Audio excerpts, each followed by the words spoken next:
Real quick, I want to get to our next segment so we have time to chat a little bit after it.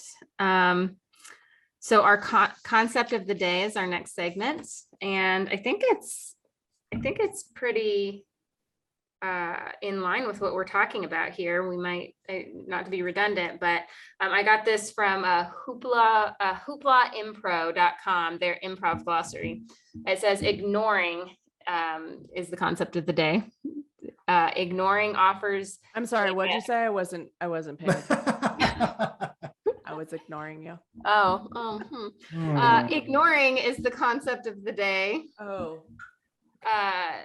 Ignoring offers made by other players, either as a result of not listening to them, not thinking their offers are good enough, or subconscious bias to support some players but not others. The opposite of accepting and yes and.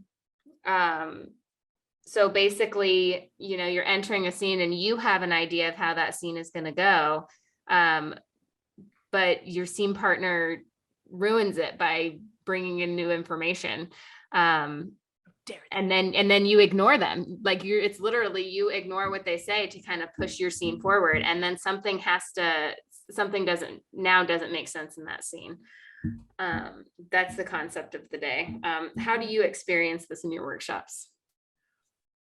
Sometimes it's with the not being present. Other times it's denials. And one of the things that's really hardest when we get to scene work is going one line at a time. And instead of planning out and thinking, I'm going to say this line, it's going to be the funniest line. Yeah, I got a laugh, but that joke totally ended and crushed the scene. So I really emphasize of like, let's just slow down, listen to what our scene partner is saying. Oftentimes there's another activity with yes and of my scene partner will say a line. I have to say the last 2-3 words of the sentence that they just said, then physically say yes and build on that. It's very contrived and can be challenging to do because it feels so awkward. However, I'm pushing that idea of like, slow down, listen. I'm sorry. I was just going to say, and sometimes listening is not necessarily listening with our ears, but listening to body language, listening to tone, listening with our whole body. So that's another component that I really emphasize in my workshops. We had that discussion the other day, Katie and I did, about how different the podcast is this year because it's all on Zoom this year. Whereas last year we were in an actual physical studio, and we were talking about how it's a little bit harder to do it this way. Well, the sound's better because Zoom does a better sound quality than I did. But on the other hand, I'm not physically reacting to people. It's more just like a 2D picture and their face. And I can't like kind of off screen, like give signals, okay, we need to move on to the next segment or something like that, because it's all being recorded and everybody can see, every body language thing that I do. So it feels different. And body language is such a huge thing. And sometimes that ignoring can be to body language, not just necessarily what's being said. I know I've experienced that in scenes where I'm acting like, super sad, and the other person comes in just super happy and just totally ignores that I had a negative emotion, and then just like, okay, I guess I'm gonna yes and you and just pretend I wasn't totally sad when the scene started. But yeah, it's the body language is super. It's not just ignoring words; it's also ignoring body language. Yeah, I hear that, Jess, and I I definitely that exercise, Joe, that you mentioned of saying what your scene partner just said and then saying yes and. I mean, the improv troupe that I'm in currently, and we've been together for a while. We still do that sometimes because you just constantly sometimes need that reminder of like,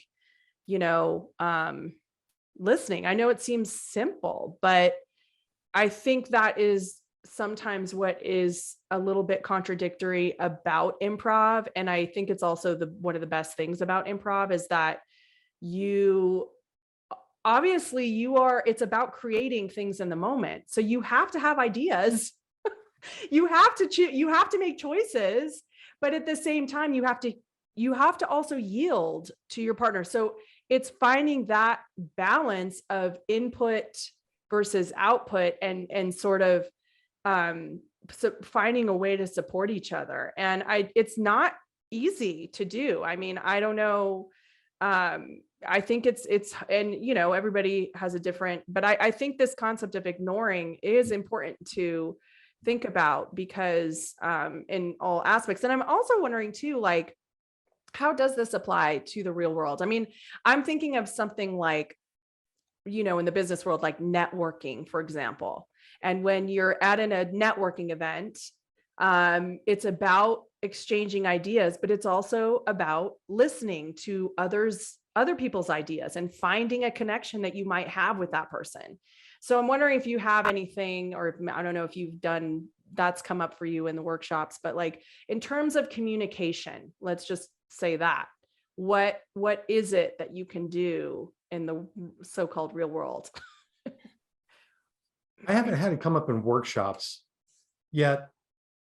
It's so important, even like a small little idea that's somewhat ignored can shut down communication. Going back to our game that we played earlier, we saw how yes, but just really slowed us down. And I was mentioning that I was just feeling like I got to shut down.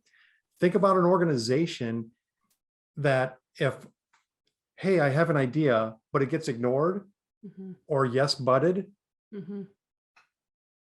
maybe I don't have any more ideas. Right. Or maybe I do, but I'm not feeling safe enough to share them because the first one I threw out there got ignored, that I'm not going to bother anymore. Right. Maybe that person has this idea is $1 million idea. We will never know because it was ignored. Right. So you're really setting the tone. And I think back when I was in the classroom and I saw fellow teachers do this occasionally, that one student says one thing, and it's the first time the student has ever been brave or bold enough to try to answer a question. No, you're wrong. Okay. Right. And that student never speaks up in that class ever again, which is unfortunate. Right. Yeah. And I definitely do. I mean, just to kind of add to that too, like I'm thinking about all those ideas, big and small, that don't get out because, an idea could just start as, a ball of clay, metaphorically. And if it's not heard, obviously it will just remain a ball of clay and maybe dry up and, whatever, turn to dust. But then the idea of like, if it is listened to, if it is heard, then somebody can say, ooh, yes. And what if we did this?